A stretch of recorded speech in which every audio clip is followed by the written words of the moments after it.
Chapter 18. Unnatural Causes. That job had strange written all over it. Hope. Finally, I had found another mayor whom I respected and admired, and who respected, and maybe even admired, me in return. One who was attracted to mayors, and who I could believe was at least a little physically attracted to me. We weren't in love. We barely knew each other. But there was the possibility for love. There was, in a word, hope. The last 16 hours had made for a very long day. As much as I would have loved to spend the next several hours with Homage, she'd realized straight away that I was in no shape for anything but sleep. So she sent me off back to my suite, where Velvet Remedy had puttered and tisked about my wounds until I had fallen into a dreamless sleep out of sheer exhaustion. I woke up very late in the morning, hungry, and for more than just food.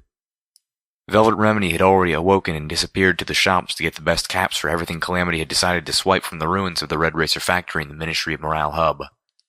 Most of what Velvet and I had scavenged was intended for our own uses. Food and ammo, mostly, as well as the poison glands I cut out of the manticores. After what she had been through, I had decided to allow the sea blue pony to keep my poison dart gun. I had everything needed to create another one once we returned home. Calamity had seen to the purchase of a workstation, currently very disassembled, which he would install at Junction R7 when we arrived, which, thanks to the part needed to repair the Sky Bandit, shouldn't be more than a few days. I wasn't about to leave until I had a chance to spend quality time with Homage. Out of more than curiosity, I tuned my pit buck to DJ Pony's station and listened to the music playing while I cleaned and groomed myself. Homage had already begun to integrate the new music into DJ Pony's playlists. That unusually upbeat song about mending friendships with Homage and I had danced to was playing while I cleaned my teeth and tried to work all the tangles out of my mane and tail. Hoorah! DJ Pony's voice thundered over the airwaves as the song ended. Celestia and Luna bless us, we have new music! And with new music comes some new news. Ready for this? Last night, our wasteland savior. My telekinesis imploded, dropping everything I was floating. That kid from Stable 2 found and rescued the good folks of Gutterville. And what horror did she save them from, you ask? A psychotic ghoul scientist who was performing experiments with Taint and who had bred himself a small army of manticores. That, folks, is what they mean by crushing 2 radroaches with 1 hoof. She not only saved the lives of over 24 ponies, but she solved Manhattan's manticore problem too. I dropped my head into the sink, letting out a whimpering sigh. My reputation was totally out of control. I barely heard the door to the suite open as I anguished over what ponies would be thinking of and expecting of me now. Part of me swore Homage just liked making me squirm. Hell, you see the kid? Tell her to stop by and visit. Old DJ Pony wants to give her a big kiss for that one. My head shot up, catching my horn painfully on the faucet. Ow! You do know there are more civilized ways to get a drink of water than slurping it out of the sink, right? Velvet Remedy's voice rang out from the other room. Wincing, I touched my horn, looking at myself in the mirror, then turned to Velvet. She was pulling a small red wagon behind her, loaded with supplies and dresses. I stared at the rather fancy and elegant gowns. I thought we'd want to look our best for DJ Pony, she stated simply. Crap. I'd forgotten about Velvet Remedy's impending addition. Don't worry, I know you're sized. I've wrapped you in bandages often enough that I ought to. I felt myself blushing. Velvet Remedy floated a pair of dresses, both simple yet graceful, towards me. They'll look perfect on you. Trust me. The one on the right will really bring out your eyes, and the one on the left will beautifully complement your mane and tail.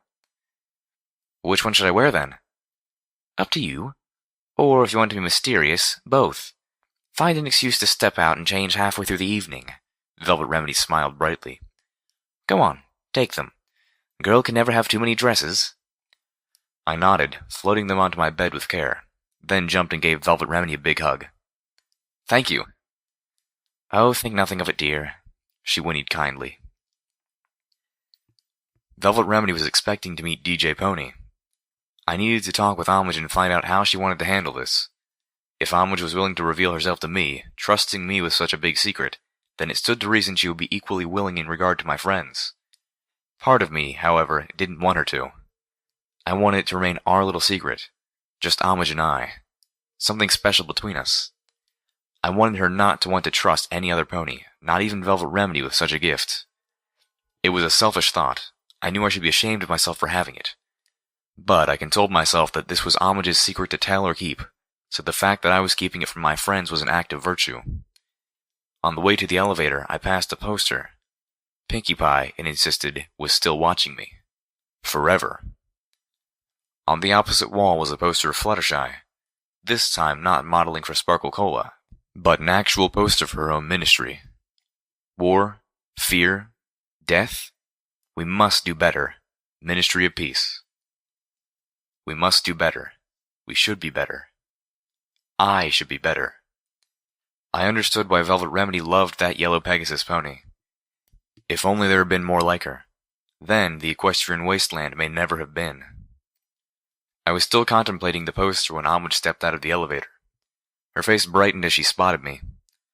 Ah, just the toaster repair pony I was looking for. I would never live that one down. Homage, I breathed, feeling my heart flutter a bit as I fully drank in the fact that this pretty gray unicorn with the vibrant blue mane actually had feelings for me. Possibly romantic feelings. Or at least she was willing to entertain the idea of them. That alone was more than I'd ever had from a mare before, and from a mare whom I really liked. And he was cute, too. Yes, she said playfully, making me stammer. That is, when and how did you want to do the thing at the place? The thing at the place? I waved a hoof in flustered exasperation. You know, Velvet Remedy, DJ Pony, recording her music. Oh, Homage grinned. That thing at that place. You trust her, right? The ponies of Ten Pony Tower know me as DJ Pony's errand girl, but I can't really let it go out that I'm a bit closer to him than that. She can keep a secret. Part of me hated sharing the truth about Homage, but it would be wrong not to. Forever. You are DJ Pony? Homage smiled, clearly enjoying Velvet Remedy's disbelief. Velvet Remedy had made herself up gorgeously and donned one of her new dresses, a stunning purple number, all with the intention of making a breathtaking first impression. Now she was shooting me cross glances. I've got the whole recording studio in here, so the recording will be as good as you are, Homage said, stepping between us as she spoke to Velvet. I found myself staring at Homage's flanks, covered with a silky silver dress that sparkled as it clung so tightly to. Velvet was looking at me. She'd caught me staring, and the little smile on her face made my heart sink. I'd be lucky if the rest of our travels weren't to the soundtrack of Little Pip and Homage sitting in an apple tree. Homage gave Velvet Remedy a much-abbreviated tour, skipping the roof and the Athenaeum altogether, but showing off the small recording studio that exited off the MAS-EBS. Velvet looked like she was in heaven. No matter how much she protested, no matter how much she longed to be a medical pony, the only one Velvet could hope to convince that she didn't get unparalleled joy from singing was Velvet herself. As Velvet Remedy entered the studio chamber, Homage turned her attention to the recording equipment, waving her horn over a desk of switches and dials. Rows of colorful lights lit up in response. I was left to sit in a corner and watch the show. Velvet Remedy approached the microphone. Sound check. Do you hear me clearly, DJ? What should I call you? Homage when we're together, the gray unicorn replied. I felt a completely irrational twinge of jealousy at the mention of them and together. I clapped my forehead. Such feelings were as unbecoming as they were ridiculous. Stop being a silly pony, little Pip, I whispered to myself under my breath. This is an amazing setup, Homage, Velvet admired. Then, almost too casually, she asked, Would you happen to have a workbench anywhere around here? Homage looked up from the recording desk. Yes. Why? Oh, good. Little Pip has a project she needs a private workspace for, Velvet Remedy claimed. Now I felt really stupid for having felt that involuntary twinge. Even on the verge of giving a performance that would be heard Equestria-wide, Velvet Remedy was still thinking about helping me. I suspect the project will take her all night, Velvet purred conspiratorially. It's all right if she spends the night with you, isn't it? Solar flaring orgasms of Celestia. Oh, I'd love the chance to, purred Homage back. Entertain her for a night. I was doomed. Ready when you are. Velvet Remedy's horn began to glow, the recording chamber filled with colorful light and rich electric music. Homage was struck with awe. I smiled, knowing the impact of a Velvet Remedy performance. Music is my remedy. 4 hours later, Homage and I strolled the mall of Tenpony Tower. Velvet Remedy had been amazing. At her insistence, Homage had let Velvet perform each song multiple times, making sure she had the best possible recording for each. Once her performance was completed, my charcoal-coated companion had been exhausted and had taken her leave of us to take a nap. Homage had been gushing about the performance and the new music since. Thankfully, I felt no repeat pangs of jealousy at this. I was, in fact, rather in awe myself. Homage and I had spent over an hour just reliving the performance like a couple of fan fillies after a concert. The first song had been a long Stable 2 favorite. If I was to attribute to her a theme song, it would have been that one, and the second also a popular one from her days in the stable. The third was her rendition of a song she'd once told me was originally performed by Pinkie Pie and the original DJ Pony at Hoofbeats, something she had chosen especially for DJ Pony. It was the song she had started to sing at Shattered Hoof, and I was thrilled to finally hear it to completion. The effect on Homage was thrilling. I loved seeing the little gray unicorn squee. The final number had been one I had heard Velvet Remedy constructing during our travels. The one she had once claimed was about me. I couldn't decide if I wanted to melt or to hide. We had reached the edge of a mezzanine staring down at the lower floor of Tenpony Mall, filled with classy shops, including one just for wine and another across from it that had been just for cheese, but that was now closed. As we approached the stairs down, I stopped at the sight below. Steelhooves was trotting about, peering into storefront windows and taking in displays of art, casual as you please. All around him, ponies were stopping and staring, some shying away. I saw a mother pull her curious filly behind her protectively. "Your friend is causing quite a stir," Homage noted. I chuckled. I guess the high society of Tenpony isn't used to seeing a pony in magical power armor. I wondered if his armored hooves were scuffing their pretentiously polished marble floor.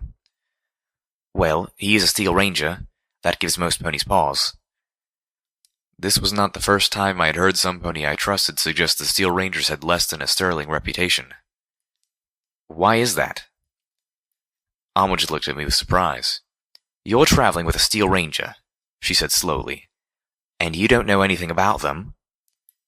I opened my muzzle to say that I knew that they were... What? I knew them from the posters, but those were 200 years old. Truth was, I didn't know the Steel Rangers.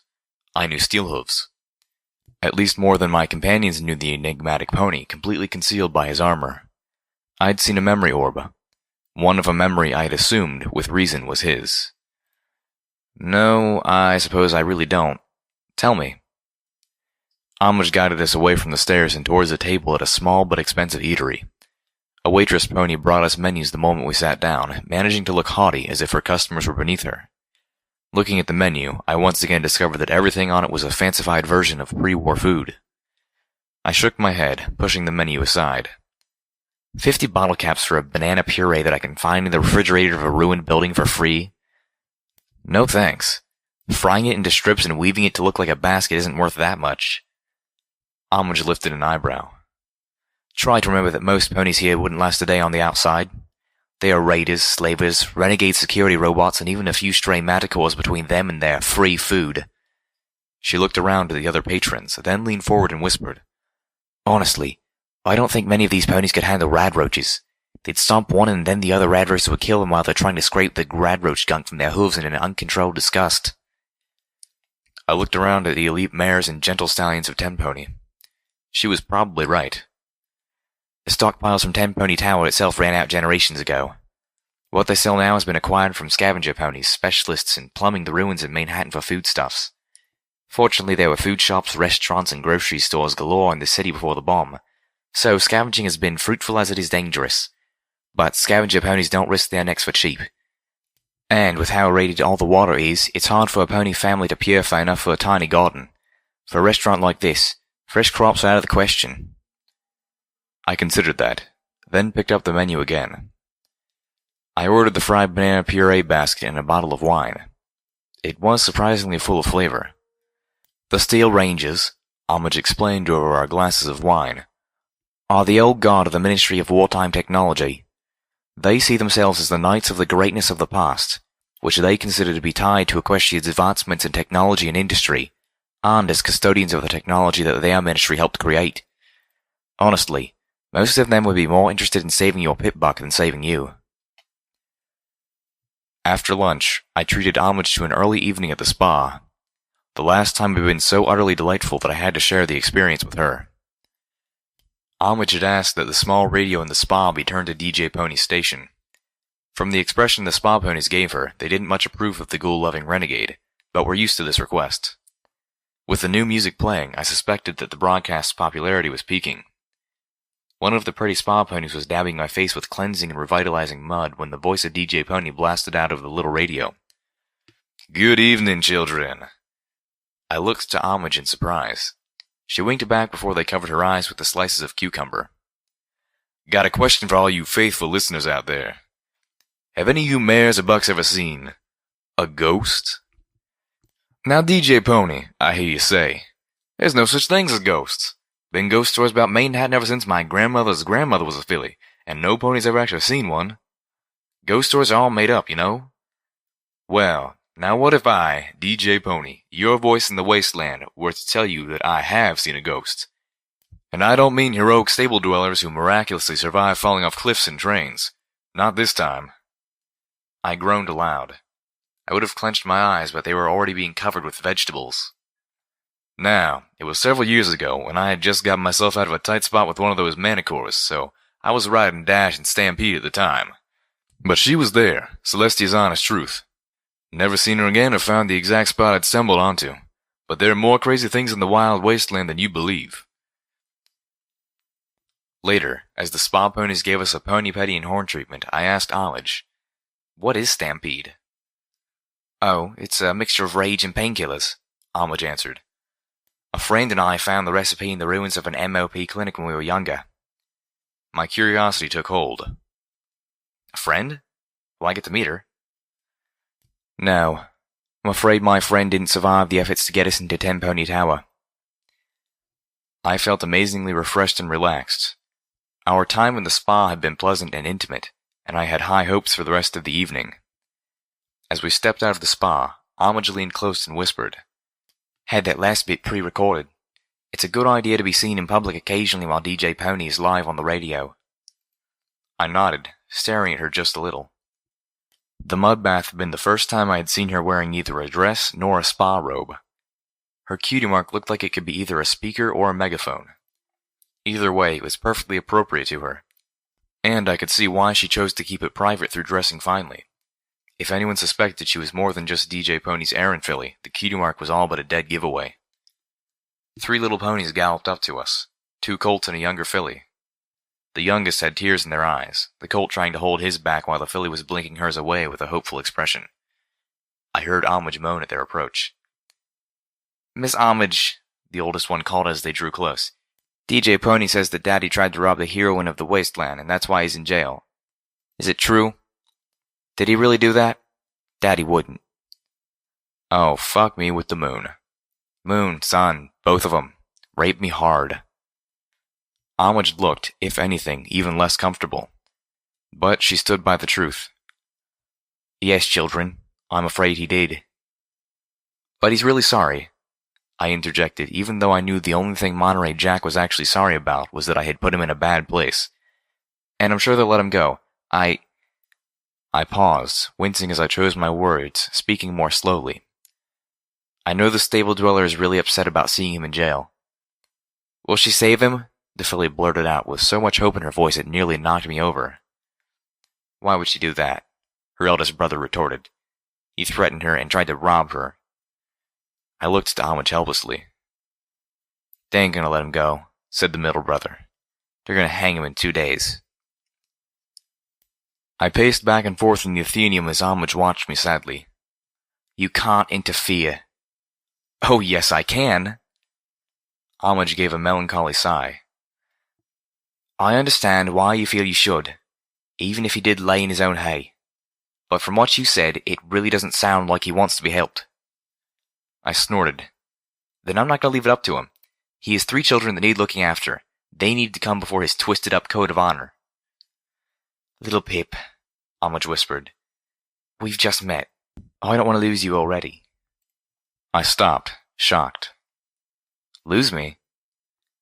In exasperation, Homage pointed out, If you do anything, and survive the guards with their battle saddles, you and your friends will never be allowed to set hoof in Tenpony Tower again.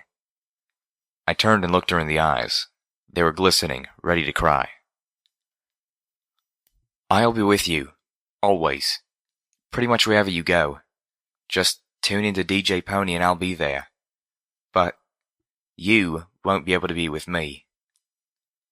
I fell back on my haunches as the dead weight of what I would be sacrificing descended fully upon me. Night was falling as I walked slowly along the Celestia line. Velvet Remedy and Steelhooves walked in line behind me. Calamity was flying scout. All I had told the others was that I was going for a walk. Every one of them insisted on coming with me. Only Velvet Remedy asked if there was a reason why, and she did so in private. She could tell I was distressed, and she was alarmed that I was not spending the evening with Homage. Calamity, I think, was looking for an excuse to stretch his wings. Steelhooves simply fell in behind me without comment. I felt like he would go anywhere I did, and I still had no idea why. Truth was, as much as I wanted to spend the night with Homage, I was too messed up inside to enjoy it. I needed fresh air. I needed to clear my head. I needed a distraction. Fortunately, the Grey Unicorn had not only understood, but had encouraged me. Velvet Remedy's horn provided light. I didn't even need the one from my pitbuck. The quiet of the night wrapped us like a blanket, punctured by the occasional distant screams or gunshots. Each time Calamity swooped away to investigate. Sometimes he would come back with reports of scavengers fighting off wild animals. Most of the time, he returned no wiser than before. Once, his disappearance was followed by several little thundercracks. I knew the sound of his battle saddle by heart. I heard no return fire, but we all stopped and waited and worried all the same. It took him a quarter of an hour to return, and when he did so, he was laden with sacks of pilfered goods. Raiding nest.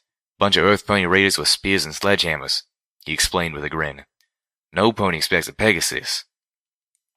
He landed and passed me a sack full of metal apples. They didn't have any ammo either, but they had these. Steelhooves offered to take the grenades. Of the lot of us, he was the only one who actually had any skill with the things. One of these days, we gotta get you something that don't do no splash damage. Calamity passed another sack, this one holding a square box with beveled edges inside, to Velvet Remedy. Medical kit they, had was locked, so I just brung the whole thing. Brought, Velvet corrected as she took the sack. That's what I said. Velvet rolled her eyes to me before slinging the sack over her, clasping it by her saddlebag harness. There was no rush in opening it. I could pick the lock when we reached our next 4-star station. Presents delivered, Calamity flew ahead again. The next 4-star station was the site of a massacre. I watched Steelhooves tread between the bodies of over 30 ghouls. Most of them looked like they had been mowed down by heavy minigun fire. Powerful explosions had torn holes in the walls of the station and the homes that had been built into and around it. The place was rank with the wet smell of ghoul corpses. The buzzing of flies was a constant drone that reminded me of the high whine of Stable 2's lights. Velvet Remedy had fled up the line about 300 yards, unable to stomach this. Calamity was looting the bodies. Rotting Tails Group, Steelhooves finally announced, long after I had come into the same realization. He kept his deep voice neutral. I wish I could see his expression behind the mask. Steelhooves? I asked cautiously. You alright? Why wouldn't I be? He asked, again keeping his voice neutral. Too neutral. He was refraining from something. Whether it was laughing in joy or raging in offense, I couldn't guess. How about you? You're not indulging in the looting, I notice. As Calamity would say, it's not like these creatures are using anything here anymore. Might as well go to our use. To Steelhooves, looting ghouls was okay, but looting Steel Rangers was not. I didn't like that. Although, with consideration, I had to admit to myself that I would probably react considerably worse towards the looting of the bodies of stable dwellers. I'm going to burn them, I announced. Soon as Calamity's done with the scavenging. If you want, you should join him in that. Interesting, Steelhooves intoned, but remained with me. I found his reaction to my reaction as interesting as he apparently found my reaction to be. As morbid and repulsive as the setting was, I decided to attempt to fathom our new friend. I heard about the Steel Rangers. They don't exactly have a heroic reputation. Is that how you see yourself? he replied. You're a hero? I flinched, but quickly suspected he was deflecting. How about you? How do you see yourself? As a traditionalist. Okay, what the hell did that mean? I tried again. I'm told that most Steel Rangers are more interested in saving technology than saving ponies. How about you? Steelhooves was quiet. I pressed. Are you following us around to keep my pit buck safe? Steelhooves snorted a laugh. Then, somberly, he revealed a little of himself. Steel Rangers, each and every one, swears the same oath. But there is some divergence of opinion as to whether our fealty is owed to the mayor of the ministry or to the ministry itself. He spoke of the ministry as if there was only one, or at least only one of any importance. Are they that different? I asked. But Calamity returned before I could get an answer, and Steelhooves was not willing to share with an audience. I think I get everything we might want. You have a strong back for a Pegasus, Steelhooves ribbed. Are you sure you don't want to get the furniture as well? Calamity grunted, flapping his wings. Ignoring the jibe from Steelhooves' comment, I considered the underlying truth. Calamity, why don't you fly back and unload that stuff back at the suite? You can catch up with us. We'll still be on the Celestia line. Calamity smiled, tipping back his hat. Will do. Then he was off. I focused, the bodies of the ghouls wrapped in light one by one. I levitated them into a pile.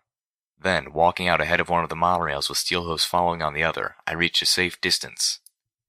I turned, floating up the zebra rifle, and sent half a clip into the mound of ghoul cadavers. The pile began to burn. We watched Velvet Remedy, who was staring at the ghoulish pyre with strange fascination. I looked back, trying to figure out why the sight held her gaze so. A balefire phoenix was circling the bonfire of corpses. Repeating message. Again, this is Blackwing of Blackwing's Talons, sending out a distress call on every friendly frequency.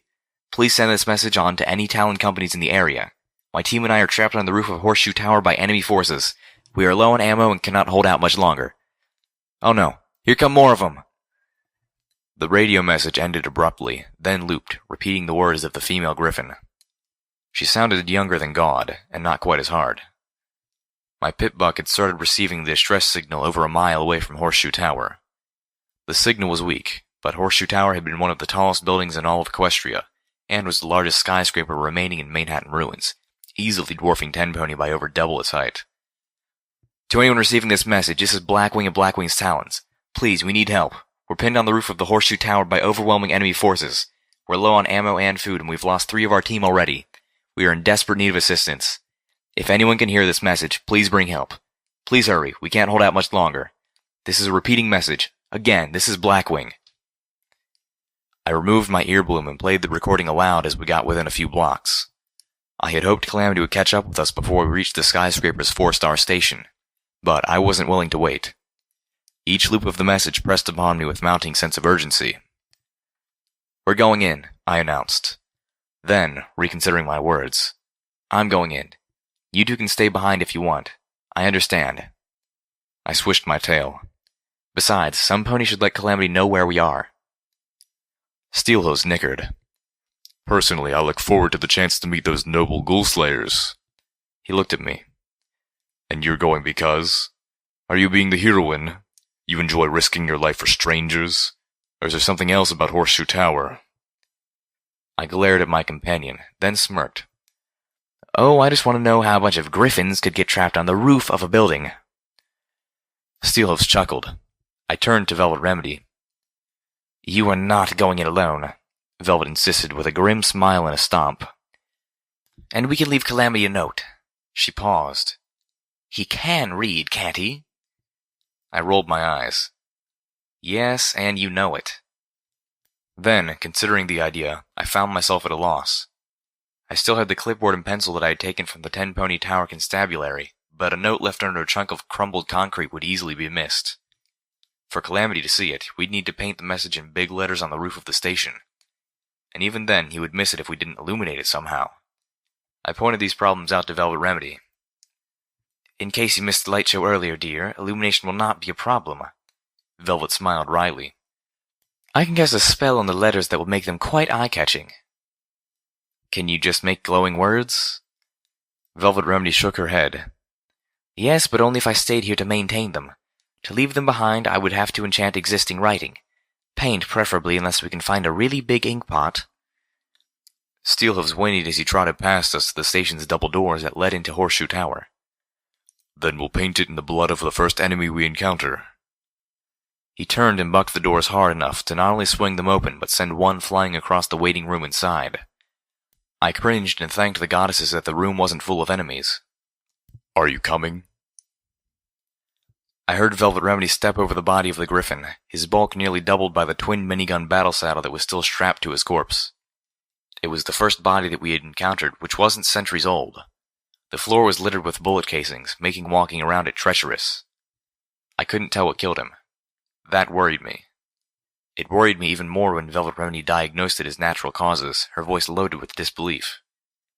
At least we know they came this way, Steelhooves observed. I was beginning to worry that there was no way up. Much of Horseshoe Tower's interiors had collapsed.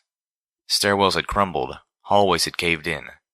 The entire building had become a maze, forcing us to weave in and out of rooms in order to make it from one end of a hallway to the other, making us go down a floor to find stairs that would take us up too. Ahead, we heard the spray of water. My pip-buck started clicking softly. The only way to get to the next set of stairs was through a collapsed section of wall between two bathrooms. The building's water talisman was still pumping water through the shattered pipes. The water was alive with low levels of radiation. The balefire bomb had probably irradiated the talisman itself. I checked with Velvet Remedy, making sure we had enough Radaway with us. The radioactive shower would be minor, nothing worth getting concerned about. But if this was a sign of bigger problems ahead, I wanted to make sure that we were prepared. Holding my breath, I pushed myself through the spray as quickly as I could. I stumbled a little as the wet floorboards on the other side gave an inch.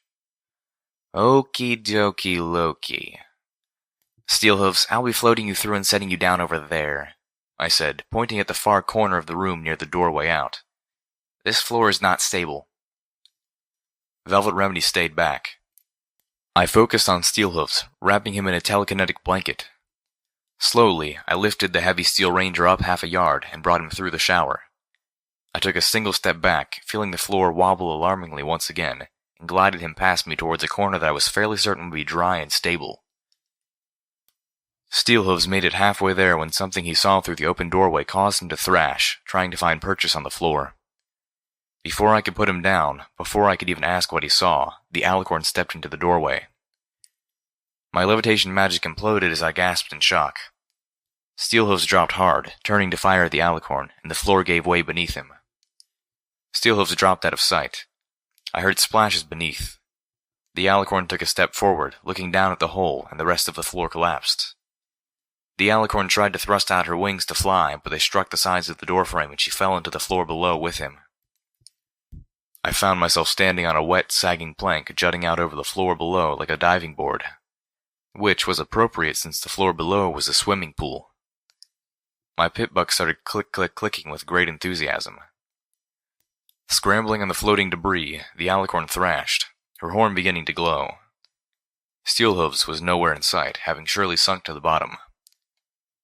I wished for the bag of grenades. I had to act fast, but my mind wasn't thinking fast enough. The alicorn would have her shield up before I figured out what to do. Kablam! An explosion right next to my head blew out my eardrums. The world became a strained, high buzz. I immediately lost all sense of balance, tumbling from my position. I landed on a floating chunk of flooring, then immediately began to capsize. I grasped the chunk of floor telekinetically, letting out a scream I could feel but not hear. Focusing had become excruciating. In front of me, I saw the alicorn floating in debris and blood. Velvet Remedy had blown a large chunk of the creature's neck away with the shotgun. It wasn't dead, but it was a race between blood loss and drowning as to which would finish her off first. I watched in horror as it began to heal, the wound slowly closing. They fucking regenerate? That was not fair. It was not okay. With a flash of anger, I started telekinetically grasping jagged floating bits of floor and jabbing at the alicorn's neck until I had crudely sawed it off. The creature began to sink beneath the reddened radioactive water. Velvet Remedy crouched over me, her horn pointing at my left ear. She'd already restored hearing to my right. Steelhooves stood next to us at the edge of the swimming pool, dripping with water that was making my pitbuck clickety-click wildly. He was arguing with Velvet over how much Radaway he needed to drink. Velvet was leaning towards every last packet we had. Steelhooves was insisting he didn't need any at all. My left ear began to mend. "We don't have time for this." Steelhooves stopped, cracking the tiles under his armored hoof. "Those creatures always travel in groups." "Then take the Radaway and stop being a baby," my shotgun surgeon spat back, glowering. "Seriously, do all of my patients have to be so difficult?" I wanted to point out that I was laying there being very non-difficult, thank you very much. Steelhooves bristled at that. Finally, I spoke up. "Steelhooves, tell her." Both of them turned to stare at me. Or, at least, I assumed Steelhooves was staring at me. His visor was pointed in my direction. "Tell me what?" Velvet asked slowly. Then, turning to Steelhooves, "Tell me what?" Steelhooves was silent. I sighed. "Look, if I was able to figure it out, so will she. She's smarter than I am." I could tell Velvet Remedy was forcing herself not to react to the compliment. Steelhooves finally relented. "I'm a ghoul." Velvet Remedy, to her credit, didn't take a step back. Didn't even gasp. She was just strangely quiet for a while. Long enough that I would have worried I had lost my hearing again if it wasn't for the drip, drip, drip on the tiles underneath the Steel Ranger. "Radiation is regenerative for ghouls," Steelhooves admitted. "I was more in danger of drowning." In truth, there had been little danger of that with the rebreather and his magically powered armor. Of course, I realized, feeling slow and stupid. The alicorn was regenerating because she was in the pool. Radiation must affect them the same way. "Well then, I guess you won't need the Radaway," Velvet Remedy concluded casually, slipping the packs back into one of her open medical boxes. Knowing I was by far the most capable of stealth, I determined that I should scout ahead. I spotted the alicorn's two sisters in the room on the next floor. Their tails were to me, oblivious to my presence as they seemed to be focusing on magically trying to rip the door of a safe off its hinges. Their coats were a deep purple, almost black. And that was not all I noticed. They have no cutie marks. I slipped my sniper rifle out and slid into the zen of Sats. Blam. The first alicorn went down hard, Blaine blasting out the front of her skull to paint the safe she'd been so focused on. The second began to turn, her shield already starting to form. But I was faster. And these creatures were not that much tougher than the rest of us if caught unawares and without the protective spells cast. Blam. I slipped out of Sats as the second alicorn's body slumped to the floor. I looked at the safe, the splatter of blood, brains, and bone reminding me that we never did go back and paint that note for Calamity. Wait. Stop. I'm looking at the gore from some pony, or at least something that I have just murdered, and I'm thinking that? Am I really becoming that callous to the horrors and violence of the equestrian wasteland? I wondered where this would fit on Monterey Jack's slide of loss of self. I also wondered what the hell the alicorns had been after. So I trotted up to pick the lock. The safe, however, refused to be unlocked. After examination and struggling, I realized that it wasn't jammed or broken by the alicorns. I just wasn't good enough. Well, I knew how to fix that. I found myself smiling as the party time Mintow washed me clean of all the stupidity and dullness that was holding me back. I took a deep breath of relief. Finally, I was the real me again. My smile faded as I turned to see Velvet Remedy watching me sadly. 3 more alicorns stood on the other side of a gaping divide. At least 5 internal floors had collapsed, leaving a honeycomb of half-rooms ringing a massive pit. Motes of debris and ash floated in the void between us. Steelhooves opened fire with his grenade machine gun, taking out one of them, and all the rooms around her, before she could fully erect her shield. The others launched themselves into the air, spreading their wings as their shield bubbled around them. I gave a prayer to Luna and floated out a memory orb, making sure it was the one of Pinkie Pie's last party, and not the one I had retrieved from the safe 7 floors below. I began levitating the orb towards the closer of the 2 of them. The alicorn let out a wicked, bitter, and majestic laugh that echoed off the walls of the pit. Using telekinesis of her own, she knocked it free of my telekinetic sheath with a hurled chair. The orb containing the memory of Pinkie Pie's last party plunged into the depths below, bounced, rolled, and disappeared through a crack, lost forever. The dark purple-coated alicorn's voice rumbled with undeniable superiority. "Do you think we are fools? We remember how you killed us before." Oh, we were so fucked. "Run!" I yelled, turning tail and racing towards the stairs. Velvet Remedy and Steelhooves galloped after me, overtaking me as I charged up and out of the stairwell into a hallway. Turning, I ordered Steelhooves to collapse the entrance behind us. His grenade machine gun was useless against the shielded alicorn, but it was more than a match for the crumbling structure we were in. Concrete and wood rained down in a thunderous cloud of dust. "What happened?" Steelhooves demanded. Panting, I explained. "There's some sort of telepathy involved." My fears had been proven true. Not just between the ones that are together. All of them. Every time we kill one, they learn from it. I wouldn't be able to trick them the same way twice. Our ploy bought us time, but not much. I could hear them on the other side, clearing a path to us. With a flash of light, one of the alicorns appeared right between us. "They can teleport too?" Velvet Remedy blurted, finally reaching the same level of hateful disbelief I felt towards the creatures. The alicorn herself seemed a little surprised. Apparently, teleporting into some place you can't see was a tricky work even for these creatures. I didn't think she expected to be this close. Too bad she hadn't appeared a yard to either side, stuck herself in a wall. But no, we couldn't be that lucky. Or could we? I realized something very peculiar. The alicorn's sphere of shielding was up at full strength, but she appeared literally in the center of us. Part of each of us were inside of the barrier, including Steelhooves' metal rear end. The alicorn began casting a spell. I felt a vice tighten around my heart. My hooves began to tingle. A heart attack spell? Feeling panic well up inside me as my heart struggled to beat, I suddenly knew how these creatures had killed the griffins through natural causes. "Move!" I yelled as I telekinetically grasped the sack of grenades. Steelhooves dashed forward, leaving the grenades inside the sack. Without opening it to reveal the contents, I focused and tried to pull as many of the pins as I could. Unfortunately, moving objects I couldn't directly see was as difficult for me as teleporting into an unknown space was for an alicorn. I only managed to pull the pins on 3 before I backed out of the shield. The alicorn looked questioningly down at the sack as it fell to her feet. Her shield contained the explosion quite effectively. It was a gory and brilliant sight. "Well, that would explain how griffins can get trapped on a roof," I said flatly. We had to fight our way through 4 more of the creatures before we made it to the roof. The combination of my stealth and Steelhooves' massive firepower kept us alive, but it was getting harder.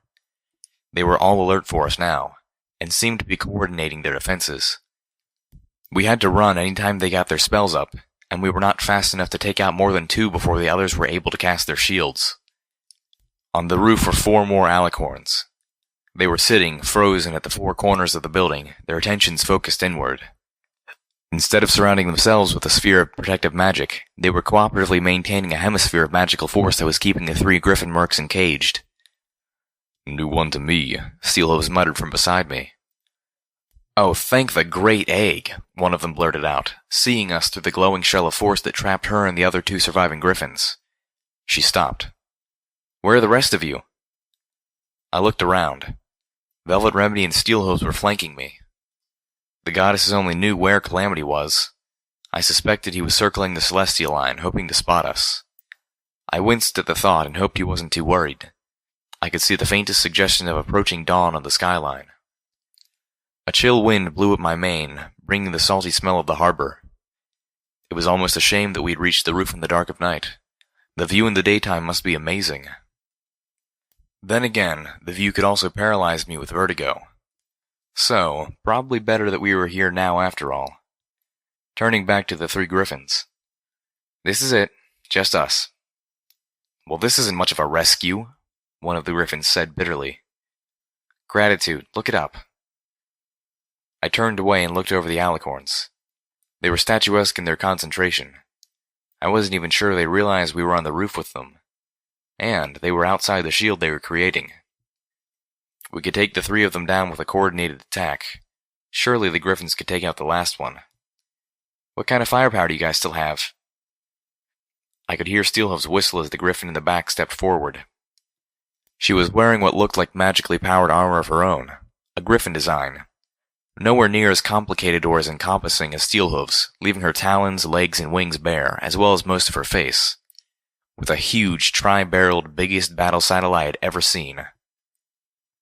Dismounted AA cannon, Steelhoof said appreciatively. I had no idea what that meant, but this looked like the non-magical energy version of the plasma cannon that Calamity had used against the dragon. Well, we definitely had the firepower. Only 5 shots left, the Griffin said glumly. Still, 5 shots from that thing should be more than enough. And there are 4 wings of these horny bastards on their way, the first Griffin announced. From her voice, I finally identified her as Blackwing. I noted mentally that I would not have chosen the word horny to describe the alicorns, unless Blackwing knew something I did not. 4 wings? I asked. You mean 2 more? No, Steelhoofs interjected. She means 12. Oh, well, moon rocks. Made sense. A wing, then, must be a group of 3. Explains why there were 3 of them hunting Steelhoofs outside Fetlock. These 4 have just been keeping us pinned here while their reinforcements arrive, Blackwing informed us. Wait. I perked up. We're okay then. I'm pretty sure we took them out on the way up. I mentally counted. 1 in the pool, 2 in the safe, 3 in the pit. 1 of those had lived and joined up with 3 more, so we'd killed 9. There were still 3 left. Somehow we'd managed to go right past a whole wing of alicorns without either party realizing it. And they would probably be bursting into the roof at any minute. We had to work fast. I quickly laid out the plan and everyone started taking their positions. As they did so, I couldn't help but voice my suspicions to Blackwing. What is it that you mercenaries were after in this place that these creatures want so badly? Codes to crack a safe in the Ministry of Image on Ministry Walk, Blackwing said, surprisingly forthcoming. Safe contains an artifact that our employer would really like the possession of. Turns out the goddess these monsters serve wants it too. What kind of artifact? I asked, as I levitated out little Macintosh and checked the load. I was going to use a magic bullet for this, just to be sure. The Black Book. Well, the Black Book of something or other. A tome with some of the foulest zebra magics. Stuff that could tear a pony's soul apart, they say. Or raise spirits from the grave. Necromancy. The very thought that such spells and powers actually existed gave me nightmarish chills. To my knowledge, no pony had ever used such dark arts. It was horrifying to imagine that the zebras actually could. Necromancy wasn't even supposed to be real, just a horror story to scare young fillies at slumber parties. It was the sort of foulness that the Ministry of Image was casting their nets to catch. The purging of books took on a whole new and terrifying light. I began to wonder if the purpose behind the confiscation of ideologically incompatible books wasn't, at least in part, a smokescreen for this. Because by the goddesses, you couldn't tell the public that the zebras had necromancy, much less that books on the stuff were slipping into Equestria. The notion of zebra necromancy breathed an uncomfortable new dimension into how being on the fringe of a megaspell event turned ponies into ghoul ponies and zombie ponies. While I was talking to Blackwing and pondering the implications of the Black Book, Steelhooves and Velvet Remedy were discussing our foes. I caught the end of the conversation. Don't all have the same spells. Only the deep purple-coated ones like the wings below can teleport, Steelhooves explained to her. The midnight blue coats. Invisibility, Velvet Remedy interjected. Oh yes, I remember. The dark green ones. I haven't seen them do anything the others can't do. Steelhooves walked up close to one of the statue-like alicorns and took a close look at its coat, a forest green so deep it was nearly black.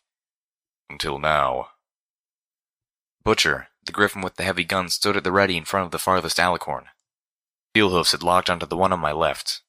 Velvet Remedy had her, formerly my, combat shotgun hovering an inch from the temple of the one on my right. I floated little Macintosh between the eyes of the one in front of me. On the count of 3. 1, 2. In a thunderous crash of gunshot and explosions, 3 alicorns went down. So did the shield. The last alicorn immediately sprang to life, alert, and the Griffin's supergun let out a boom that could be heard on the moon. The 4th alicorn simply was no more. Blackwing swooped forward and took me in his talons as the other lightly encumbered Griffin scooped up Velvet, taking off into the air. I threw a telekinetic sheath around Steelhooves, carrying him with us. The last Griffin took off, circling to cover our tail. We were a few blocks away when the last 3 alicorns burst onto the roof. Part of me wanted to laugh tauntingly. Then they reminded us that they could fly too. And, unencumbered, they were much faster and much more maneuverable. Wrapping themselves in magical shields, they swooped to close the distance. I closed my eyes, trying to force my PTM-enhanced brain to think of something.